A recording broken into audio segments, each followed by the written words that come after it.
All right, hello. Thanks for being here. My name is Wirdum. I'm a journalist. I've been writing about Bitcoin for over 10 years now. I also just published a book, as Ricky mentioned, the Genesis book. That's not what I'm talking about today, actually, though. I'm talking about the block size war. So indeed, this was a very formative war in Bitcoin's history. In my mind, it's still sort of this thing that everyone lived through and everyone knows about. Well, probably most people know about it, but not everyone lived through. Like, there's a lot of new people, a lot of new Bitcoiners. So at this point, it's sort of ancient history for many, maybe. So there is a good book about it called The Block Size War, but I'm kind of sort of try to summarize the story in 30 minutes. So, in an earlier draft of this presentation, I had a slide here where it was sort of outlining all the arguments on both sides, but it became like a super long slide, and when I practiced it once, I was talking about it for like 2 hours, which is a little bit long because I have 30 minutes. So I figured let's boil it down to like the bare essence, or at least where it started. So first of all, what are blocks? A block is found about every 10 minutes on the Bitcoin network, and it includes transactions.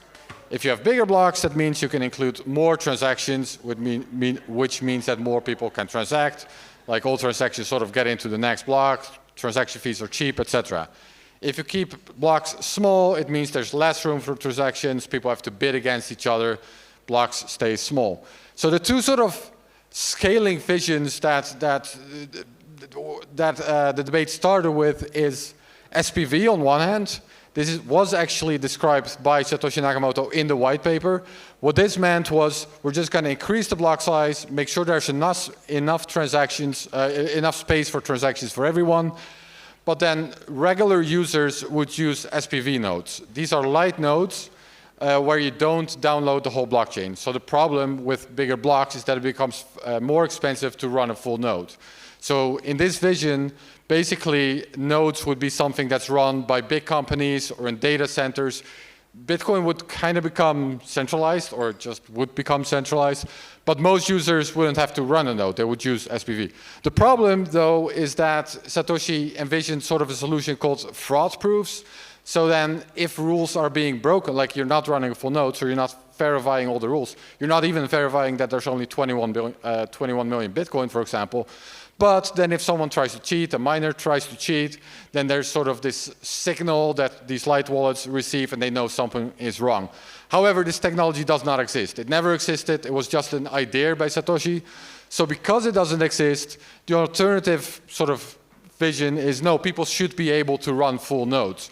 So we need to keep the block size smaller in order, so Bitcoin sort of becomes, stays more decentralized. Everyone can run their nodes and check that everything is in order. There's only 21 million Bitcoin, for example. Okay, so where did this debate start? It basically, as I already mentioned, started with the release of the white paper. Satoshi had this vision for SPV nodes, which was incomplete, didn't really work. And then in the very first response to the white paper by James A. Donald, he pointed out this system doesn't really scale. If you're going to increase, if everyone needs to transact, everyone needs to record that on their nodes, the nodes become too big, it becomes centralized. If it's centralized, it becomes, or it's at least possible to regulate it by states, etc. So, in 2010, Satoshi added the block size limit, 1 megabyte. He didn't really specify why he added it. It's generally assumed that he added it to stop a certain type of denial of service attack, but he sort of did it in a stealthy way. He just sort of put it in there, didn't really talk about it much. But in either case, at that point, the block size limit was there, and the size of blocks was limited. This was the first attempt to remove this was by Jeff Garzik, who was a Bitcoin Core developer at the time, later in 2010. That was mostly done sort of for marketing reasons. He argued, look, we need to show the world that Bitcoin can compete with PayPal. Everyone should be able to transact on this thing. And then Satoshi said, no, don't run this patch, because this would be a hard fork. A hard fork means you split the chain if not everyone is running it. So a hard fork requires everyone to upgrade. So if some people include this patch, it would split the chain. So don't run this patch. He did leave the door open, like maybe it can be implemented later on. Then we can phase it in. But he didn't actually like implement anything like this. So it was sort of, in any case, Satoshi said, don't do this right now. A couple years later, Peter Todd, Bitcoin developer as well, he releases a video. I think it was called Keep Bitcoin Free. And in that video, he outlines a different reason to limit the block size. His reason was, it's a bit technical, but his reason was basically if you increase blocks, if the size of blocks get bigger, then it becomes harder to send these blocks over the network. It takes longer, and this benefits bigger miners. Because bigger miners can immediately start to mine on their own blocks to find the next one, while smaller, well, every miner can do that, but bigger miners find more blocks, so they get this sort of this head start more often. Smaller miners have to wait more often to get the block, as it's propagating over the network, before they can start mining on the next block. So it has a centralization pressure. So it was sort of a new argument for why to limit the block size. At this point, it became clear that there was a difference in vision. So Bitcoin developers at this time, they were having discussions on forums, sometimes at conferences, but it was sort of this lingering thing. It was kind of behind the screens, if you will, or technical people knew about it, but it was definitely not in the mainstream. This changed when Gavin Andresen, who was the Bitcoin Core lead developer for a while, he had just stepped down, but he had been the Bitcoin Core lead developer after Satoshi, basically, and he was generally perceived as sort of the technical expert in Bitcoin, the face of Bitcoin even a bit, or at least the face of sort of technical Bitcoin, and he started advocating for bigger blocks. He started lobbying companies, and at some point he published a series of blog posts saying we need to increase the block size. As that happened, other developers sort of started to weigh in. A bunch of different proposals were proposed on the Bitcoin Dev mailing list and in other places. I won't go into detail on all of them, but it's like BIP 100, 101, 102, 103. And they all sort of had their own ways of increasing the block size or how fast it should increase. Or there was this thing with an adaptive block size which would adjust automatically in some way or another. At some point, Gavin said, enough. 8 megabytes, that will be the compromise. He wanted 20, other people wanted something else. He said, let's go with 8. However, there was a sort of caveat where he said, also let's double it every other year. So every 2 years, this 8 megabyte would double to eventually 8 gigabytes. So, was it really a compromise? It was 8 gigs is pretty big. That would have been in like 2036. So yeah, it would grow exponentially. This idea was not popular among Bitcoin Core developers, or at least most of them. They didn't like this idea. And at that point, Gavin said, all right, well, if Bitcoin Core developers don't like it, I think most people do like it. I think most companies I spoke to like it. So then I'm going to implement it in a different Bitcoin implementation. This implementation was called Bitcoin XT, was run by Mike Hearn. It was just sort of a fork of Bitcoin Core. Until then, there was nothing controversial about it. But Mike Hearn was also in favor of bigger blocks. He said, yes, I'll include this patch. So he did, and they released Bitcoin XT. This is where the war really started, or this is where the perception of it being a war started. Bitcoin XT and this patch, this block size increase, was seen as an attack on Bitcoin by small blockers anyways. The idea of Bitcoin XT was if a majority of hash power signals support for this change, then it will activate. Small blockers, they thought that was a bad idea for several reasons. One is, so at this point it's really revealed that there's a difference of opinion on how this is even decided, like who decides the protocol rules. So Bitcoin XT, Gavin Andresen, Mike Hearn, they had this idea miners can change the protocol rules. If they create a longer chain, then that just becomes Bitcoin and Bitcoin is upgraded. Well, that's a kind of a crazy idea if you think about it. It is worth noting that Satoshi described something similar in the white paper. In a different part of the white paper, he also contradicts that, so it seems like he didn't really think it through. But it's kind of a crazy idea because if miners can just change the rules, well, they can change any rule. They can increase the coin limit. They can even just steal coins. They can do anything. So small blocker said, no, that's not actually how it works. So it was considered an attack. Also, it would have split the chain. Now, this is something that Bitcoin XT, Gavin Andresen were sort of denying. They said, no, this longest chain is the longest chain, right? That's Bitcoin. But small blockers said, no, actually, if not everyone upgrades, this is a hard fork, and a hard fork is backwards incompatible. This will split the chain. This will lead to chaos. This is an extremely bad idea. Now, this, in turn, was sort of seen by Gavin and Reason, big blockers, so to say, as Bitcoin Core sort of refusing to do what people want and Bitcoin Core kind of taking control. Well, the Bitcoin Core developers were saying, look, we're not even in control here. Users decide what software they run. Users are ultimately in control of the system. Anyways, at this point, things got ugly. Bitcoin XT was seen as an attack. Some Bitcoin XT nodes were DOS attacked. There was like on forums like Reddit, censorship was increased to stop promotion of Bitcoin XT. Conspiracy theories started to emerge. Like the debate got kind of ugly. And in the middle of this ugliness, Chinese miners said, okay, we're not going to do this. Remember, Bitcoin XT required hash power to upgrade. And then the Chinese miners who were in the majority said, this is not the right way. We do increase bigger blocks, but not like this. They didn't want to go with Bitcoin XT. So Bitcoin XT at that point was sort of dead. Then, scaling Bitcoin Montreal happens. Again, in the middle of sort of this sense that a war was going on, people started, developers and technical people figured, let's get together, let's have a conference, and let's discuss this. This was sort of the first time that a lot of developers even met face to face. And the idea was, yeah, let's hash this out in person. Also at this conference, the Lightning Network was proposed. The white paper, the Lightning white paper had already been published a little bit before that, but this is the first time that it was sort of proposed on stage and for everyone to hear and understand what it was. And this kind of gave the big block size of the debate their own vision for how to scale. It wasn't completely new, but sort of. So their vision was, let's scale through layers. So rather than increasing the block size limit, let's do it in such a way that people can make these cheap and fast transactions on different layers. So not on the main chain, but on a different layer. There was one problem with the Lightning Network, which is there was a bug in the Bitcoin protocol, which sort of made it impossible at that time. So that bug had to be fixed somehow. Wasn't really clear how that was going to happen. But at least it gave an idea of where to go with this scaling problem. A couple of months later, there was a follow-up conference in Hong Kong, the second Scaling Bitcoin conference.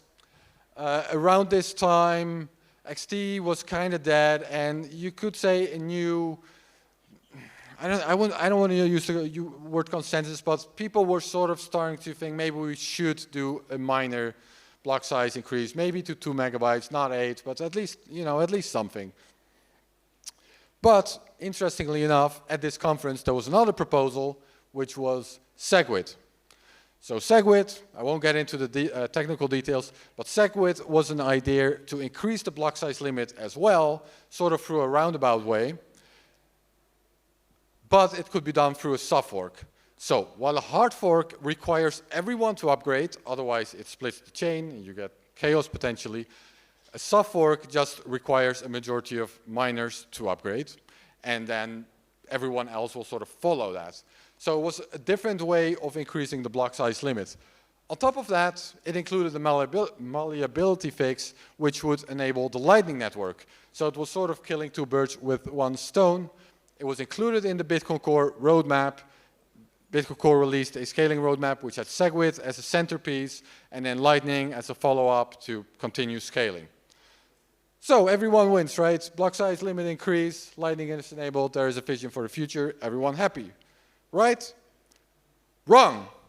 Not everyone was happy. Some big blockers like Mike Hearn were very unhappy, in fact. They thought SegWit was not enough. On top of that, I should say there was a lot of thought about SegWit at that time, like claims that people could steal coins, basically all nonsense. There was some validity to one argument, which was that it would introduce some additional technical complexity to the code, but most developers thought that's just well worth it given all the benefits. But Mike here not. He wanted bigger blocks, first of all. He was unhappy, and he had this very public rage quit. This was published in the New York Times. He said, Bitcoin has failed. It will not scale. This is not worth my time. I'm quitting. Then, yeah. Sort of in the, right after that, or it was already starting, there was another alternative Bitcoin implementation called Bitcoin Classic. This implementation did include this 2 megabyte block size limit as a hard fork. So SegWit did 2 megabytes, basically, but now there was this alternative proposal to do it as a hard fork again, which to many technical people didn't really make sense. We have a safe way of doing it, so why do we go with the aggressive way? I think at this point it became clear that there was also another motive to do this, which was some people, some companies, and some of them said it out loud, they really just wanted to get rid of the Bitcoin Core developers. They wanted to fire the Bitcoin Core developers. Let's bring in a new group of developers that's more willing to do what we want or to scale Bitcoin the way we want. So again, this became very contentious for that reason. In the middle of that contention, a Hong Kong roundtable was organized in Hong Kong. A bunch of Bitcoin Core developers flew over and sat down with Chinese miners to discuss the problem. In Hong Kong, they reached an agreement. What the details of the agreement are, it was published, so you can read it for yourself, but it seems that something got lost in translation. The Bitcoin Core developers who were there, which, by the way, obviously isn't like every Bitcoin Core developer, it's even hard to define who is a Bitcoin Core developer, but a bunch of them were there. And they came to the agreement that let's do SegWit and then also a doubling of the block size limit through hard fork. Let's do both. Or more specifically, what the Bitcoin Core developers agree with was let's develop SegWit and then let's develop this hard fork and then we'll propose it to the community and to other Bitcoin Core developers. And then if it's accepted, it can be implemented. What the miners heard was this is definitely going to happen. Like this is the agreement now. We're sitting here with core developers, so we're getting SegWit and the hard fork. So a little bit of a miscommunication, which I'll get back to in a bit. Meanwhile, in a different blockchain world, Ethereum had its own hard fork. There was some smart contract called a DAO, people put a lot of money in it, and then someone got that money out in a way that wasn't really the original intention of the smart contract. Ethereum developers thought, let's do a hard fork to undo this, and this was contentious within the Ethereum community. Some people thought, look, smart contract, code is law, whatever happened, that's what is supposed to happen. This led to a split. Up until this point, there was still serious discussion whether a split could even happen, like would everyone just follow the longest chain? Then it happened on Ethereum, it was a big mess. People were sending coins on one blockchain, which it meant to send on the other blockchain. It was chaos, it was ugly. At this point, it became clear to everyone, okay, a contentious hard fork, oh, well, not everyone, but most people, that a contentious hard fork is maybe not the best idea. So it really sort of diminished the appetite for hard forks. Third Scaling Bitcoin conference, Milan. At this point, many of the Bitcoin Core developers, many of the technical people figured, doing a contentious hard fork is sort of a bad idea. Let's just forget about that idea. And the Scaling Bitcoin conference itself started to focus more on other topics. So there were topics like privacy, there were topics like signature algorithms, etc., etc. Scaling was still there, but there was no discussion anymore about a block size limit increased hard fork. It was sort of not discussed there. This really pissed off some people, most notably Jian Wu, who was the CEO of Bitmain. He was part of the Hong Kong roundtable, and he thought, hang on, I made an agreement, we were going to increase block size limit through hard fork as well. Now it's not even discussed anymore. What's going on? You know what? I'm going to throw my weight behind another alternative Bitcoin implementation designed to increase the block size limit through a hard fork. This one was called Bitcoin Unlimited. So this is the third attempt to increase the block size limit through a hard fork. Bitcoin Unlimited, it used this concept called emergent consensus, which was batshit insane. I don't even want to get it. There was this, it made no sense. Like basically what it came down to is either everyone just gives up. The idea was you can increase the block size limit on your own node. So it's like configurable. The problem is that in reality, that can only lead to two outcomes. Either everyone just follows the miners anyways, in which case the configuration makes no sense, or it can lead to all kinds of forks and chaos because everyone is doing something else. So it was kind of a ridiculous idea. On top of that, people were really arguing at this point, look, you can't just bring in a bunch of developers without expertise to take over the Bitcoin Core team. This is real life. This is complex code. You can't just do that. And this argument was basically validated when a bug brought down all Bitcoin Unlimited nodes on the network. Turned out there was some bug in Bitcoin Unlimited, it got exploited, and everything crashed. So imagine that everyone was using Bitcoin Unlimited, then the entire network would have gone down.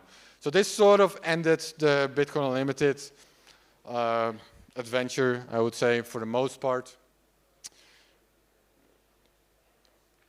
Next slide. But, okay, I'm jumping around in chronology a little bit here. But, so Bitcoin Limited was kind of, XT was done, Bitcoin Classic was done, Bitcoin Limited was done. SegWit at this point was also done in the sense that it was developed. But as a soft fork, the idea was to activate it through hash power. Jihan, and I'm saying Jihan because it was really Jihan, it was sort of more miners than Jihan, but Jihan sort of, it's a public secret that he kind of was influencing other mining pools and other miners to sort of not activate SegWit. He didn't want to activate SegWit. He said, we had a deal, I'm only going to activate SegWit if I also get the hard fork. So, Bitcoin Core developers, if you want SegWit, get me the hard fork. Bitcoin Core developers, at the same time, were saying, we can't do that. We're not in charge of this. Users are in charge. They decide what code they run, and this is clearly contentious, so even if we release this code, it will split the network. We're not going to do that. We don't have the power. We don't want that power. Deadlock. Everything was stalled. SegWit was ready, but not being activated. This changed when Shaolin Fry appeared on the scene. Some anonymous person posted to the Bitcoin Dev mailing list, and he proposed this idea of a UASF, a user-activated soft fork. So, up till now, soft forks were usually, at least the previous soft forks were activated through hash power signaling. Shaolin Fry said, yeah, that's not actually necessary. Actually, users, they define the protocol rules through the nodes they're running. This is like a thing that users can also do on their own. So they can pick a date in the future, at which point the soft fork just happens. If miners don't comply with the new rules, well, they're mining invalid blocks. That's their own problem at this point. So this was kind of a radical idea. The problem was, at least initially, the assumption was the only way this can possibly be a success is if basically all users upgrade, like everyone needs to upgrade. So it sort of reintroduces the same problem as a hard fork. It's really hard to do. So the idea was there, but it wasn't really gaining traction yet, or at least that's my memory, my experience. It was just sort of this idea that, you know, seemed interesting, but not really realistic. A little bit later, just ahead of the Consensus conference in New York, a bunch of companies and miners, big mining pools, they got together in a room to discuss the problem of scaling. And they came up, notably, there were no Bitcoin Core developers and of course also no regular users. It was just these company CEOs, essentially. They come up with the New York Agreement. The New York Agreement was similar to the Hong Kong Roundtable Agreement, which meant we'll do both SegWit and a hard fork. SegWit first, hard fork after. This was really perceived by Bitcoin Core developers and a lot of users as some sort of corporate takeover event. Like, Bitcoin shouldn't be controlled behind closed doors by a bunch of CEOs that want to push Bitcoin in that direction. No, Bitcoin is all of us. We should all get to decide where it goes. So that was immediately controversial. I think because of this controversy, this sort of reignited interest in the UASF. A flag date was picked on August 1st, and it became kind of this grassroots viral phenomenon on social media. So people started wearing hats, they started to claim their support for the UASF, and they started to think more about it. So there were opinion pieces published on why the UASF actually has a game theoretical advantage. So initially the assumption was we need to get everyone on board, otherwise it wouldn't work. Now actually people started to figure out, wait a minute, if the chain splits between a UASF fork and a non-UASF fork, a blockchain split, then if you're on the UASF side, you basically just have these coins. Like, whether it's called Bitcoin or not, at least you have these coins. They're just yours. If you mine them, if you got them, if you receive them, they're your coins. This coin will exist. While on the other side of the chain that didn't do the soft fork, this chain could always just disappear if it becomes the shorter chain. So the UASF side is guaranteed to exist, while the other side can be reorged away. So it's a really big risk to mine on the other side or to receive transactions there, because your coins could just disappear if it's no longer the longest chain. So this was sort of the game theoretic advantage. It was still definitely controversial, like it was still kind of an aggressive way of moving Bitcoin forward, but it became popular at least on like Twitter and Reddit and these places. Then, very cleverly, James Hillard, another developer, he came up with BIP91. It was a very smart thing which made the UESF compatible with the New York Agreement, at least as far as the SegWit upgrade went. Too complicated to explain. The New York Agreement had a different way of upgrading SegWit than the UESF, but with BIP91, they would become compatible. So both sides could sort of claim victory, and that's what happened. So SegWit got activated through BIP91, through the UESF, through New York Agreement, whatever you want to call it. It got activated, and everyone said, we did it. SegWit exists thanks to us. Still a debate today, like, you know, was the UESF a success, or was it the New York Agreement? But both sides got to claim victory. Meanwhile, Bitcoin Cash split off. I won't linger on this too long. That was another hard fork to increase the block size limit. This time, the important difference was that it was actually supposed to split off. It didn't really have the goal to upgrade Bitcoin itself. These people said, we'll just split off, we'll create our own thing, we'll call it Bitcoin Cash, which small blockers started to call Bcash, to sort of more clearly define the difference between Bitcoin and Bitcoin Cash. Anyway, so now there were two coins, Bitcoin with SegWit and Bitcoin Cash without SegWit and with a bigger block size. But the story was not over, because the New York Agreement also had this hard fork still coming up. So this was still this doubling of the block size limit. But at this point, the implementation was called BTC1, led by Jeff Garsick, who you might remember from earlier in the presentation. He was the very first person to try to increase the block size limits. But at this point, it became very clear that this was a controversial thing, and that it would probably split the blockchain. So now a big debate starts to happen, like, look, if the blockchain splits, who gets to be Bitcoin? Who gets to be BTC? And who has to pick a different name? So exchanges were asked to take a position. It became a whole thing. And what I personally think was one of the most interesting things, a futures market was launched on Bitfinex. So now what this meant was people could actually trade the future versions of both sides of the split against each other. And then after it happened, they could claim these coins. So both sides, big blockers, small blockers, they were for a long time claiming, we have the users on our end. This is what the market wants. Now, for the first time, the market could actually speak, so to say, through the futures market. People could actually trade their real coins and get one of these coins and trade them against each other, and a market price between the two started to develop. And here it became clear that the version without the hard fork was more popular. It had a bigger market share. Also, it's worth noting, because Bitcoin Cash already split, now the big block community was sort of split in half. Like, not even all big blockers were supporting the 2x thing, because they were just done with Bitcoin. They went to their own coin. So that probably didn't help their cause. And then a week before the hard fork happened, or supposed to happen, the main proponents of it said, all right, it's clear, this is going to split the chain. Also, they probably looked at the futures market. They saw that their idea wasn't very popular, and they called it off. So at that point, the hard fork was not going to happen anymore. Bitcoin would not hard fork. It would just stay Bitcoin with SegWit. The code, BTC1, was, of course, already released. So technically, the hard fork would still happen, except it didn't, because there was a bug in the code as well. And then at the time that the split was supposed to happen, at the time that the hard fork was supposed to happen, the chain just stalled. Like, it didn't even happen. So the SegWit 2x thing was completely dead. I think someone released a patched version and something happened, but really no one cared at that point. All right, I'm out of time. The last slide, very quick. So what have been the conclusions so far? Well, for a long time, people were saying, let the market decide which side they want. Bitcoin is clearly dominant. No one cares about Bitcoin Cash anymore. It's also been, like, it seems if you hard fork, you're just creating an altcoin. At least if it's a contentious hard fork, you're just creating an altcoin. Meanwhile, on the Bitcoin Cash side, it's split even more, which makes sense if your philosophy is to upgrade through hard forks, even if they're contentious, well, that leads to more splits. So we saw more splits. We now have Bitcoin Cash, Bitcoin SV, eCash, which was launched by the previous lead developer of Bitcoin Cash.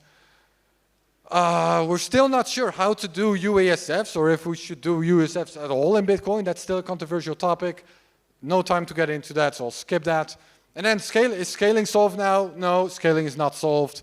We've made some progress, but at the end of the day, right now we don't have enough block space for everyone in the world to use Bitcoin, even when you include Lightning. So this is definitely still a work in progress. Okay, that was definitely my time. I want to remind everyone I did write a book which is about a completely different topic.